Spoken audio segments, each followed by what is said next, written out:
Good afternoon, everyone. It's such a pleasure to be here today and hearing a lot about this nexus between education and climate action. And really thrilled to hear at least 20 times the speakers mention the word environmental justice and with the youth population. So I want to start off with this flyer that's about, the one with the polar bear here, that's about 15 years old. It's from Northern California, from Oakland, and it's a flyer, an event flyer where they were trying to bring in the youth population and educate them and activate them around climate change and justice issues. Because 15 years ago, we didn't have these conversations about justice. It was climate change. The prevailing image was about a polar bear, melting ice caps, climate change happening out there in the wilderness, out there only about oceans and ecosystems, not about people, not about our neighborhoods, not about our communities. So this event flyer, really trying to bring in the youth population, was trying to decenter that kind of abstract notion of the climate change movement that's not people-centered and not justice-focused. So as you can see from this flyer, it says climate justice is also about youth and the future of Oakland. But look how they spell out youth, about you as the individual. And one of the leaders of the environmental justice movement there told me, up until the last decade, climate change tended to be about white, affluent issue about saving the rainforest and polar bears.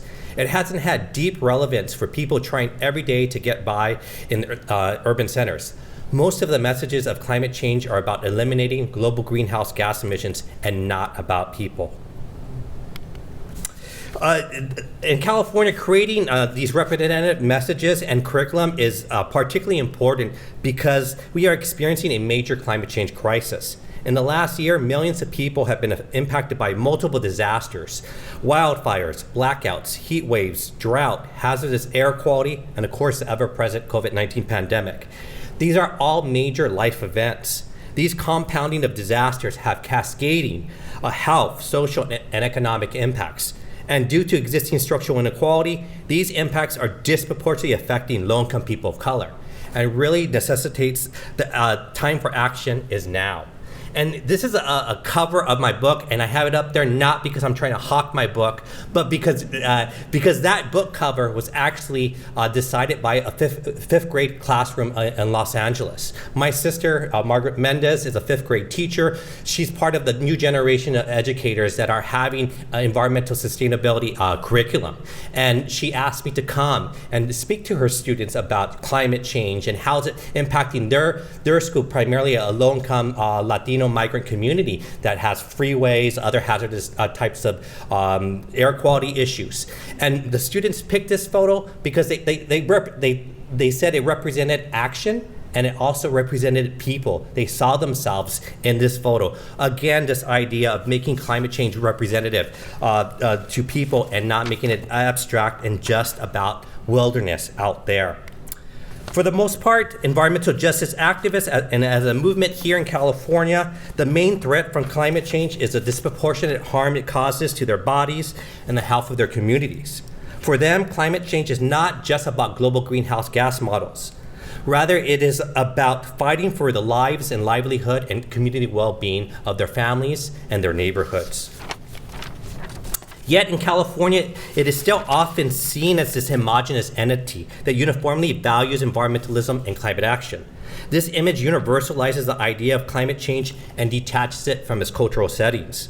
It also obscures how the localization of environmental policy and science within the state involves processes of public conflict and legitimacy. So how can we have a strong environmental literacy movement and justice movement if our traditional environmental narrative of California facilitates this erasure of people of color and enacting comprehensive environmental policy and leadership?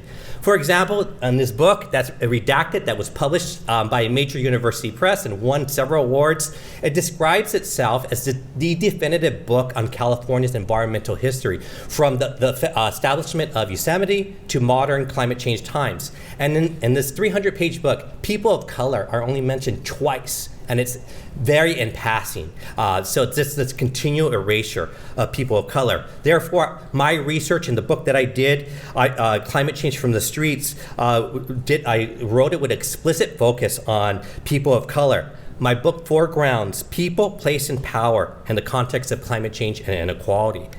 And much of this research and my approach from environmental justice comes from my embodied and lived experience. Many of the action that we see around the climate change movement comes from that direct understanding of living in environmental justice communities. I grew up in the Northeast San Fernando Valley that was littered with freeways, hazardous waste sites, landfills, and various other opportunities that made it hard for individuals to thrive. And that really drives my experience and motivation in the climate change arena. So I really applaud everyone here as they enter into this endeavor on making more equitable education that's linked to climate change. And just remember about making climate change real to the everyday person and going away from those abstract notions and honoring that embodied and lived experience.